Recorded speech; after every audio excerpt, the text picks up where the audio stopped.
প্ৰসংগ বাপ্তিজ গেষ্ট হাউচৰ নাৰীদেশ ব্যৱসায় পোহৰলৈ আহিছে ন তথ্য বশিষ্ঠ আৰক্ষীয়ে জেৰা অব্যাহত ৰাখিছে বাপ্তিজ গেষ্ট হাউচৰ সত্তাধিকাৰী দিলীপ হাজৰিকা ওৰফে বাপ্তিক লগতে জেৰা অব্যাহত ৰাখিছে ঋতুমণি গোহাঁই ৰাভাক ইতিমধ্যে ন্যায়িক জিম্মালৈ প্ৰেৰণ কৰা হৈছে নাৰীদেশ ব্যৱসায় চক্ৰত জড়িত আৰক্ষী জোৱান জিয়াৰুল ৰহমান ৰিয়া দাস আৰু জোনালী চৌহানক গেষ্ট হাউচত সংযোগ কৰা চিচি কেমেৰাসমূহ আছিল নামতহে কোনো কাম দিয়া নাছিল চিচি কেমেৰাসমূহে ঋতুমণি গোহাঁই ৰাভাই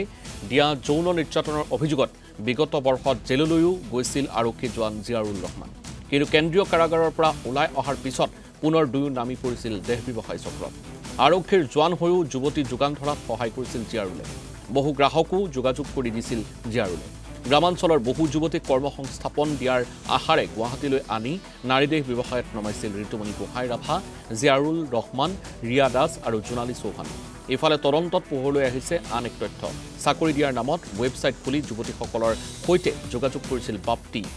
ভিডিঅ'ৰ জৰিয়তেও সামাজিক মাধ্যমত বাপ্তিৰ সৈতে যোগাযোগ কৰিবলৈ আহ্বান জনাইছিল দিলীপ ওৰফে বাপ্তি হাজৰিকা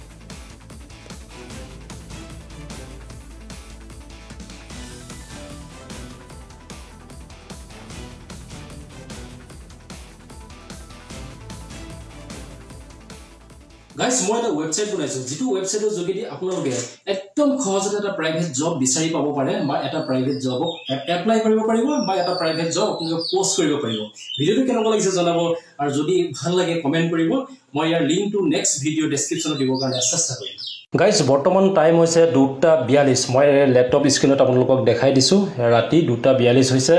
আৰু মই বৰ্তমান আছো অফিসত কি কাম কৰি আছো এই যে মই কৈ আছো জব পোস্টিং ওয়েবসাইট সেই ওয়েবসাইটটো বিষয়ে অলপমান ডেভেলপ কৰি আছো মানে ইয়াৰ অলপ মডিফাই কৰি আছো ঠিক আছে আপোনালোকক জানিব মন যায়নে বাৰু এই যে জব পোস্টিং ওয়েবসাইটৰ বিষয়ে যে মই আজি কেবাৰ দিনো ধৰি কৈ আছো এই ওয়েবসাইটটো যোগেদি আপোনালোকৰ কি দৰে প্ৰফিট হ'ব বা ইয়াৰ দ্বাৰা আপুনি কি দৰে সহায় পাব পাৰে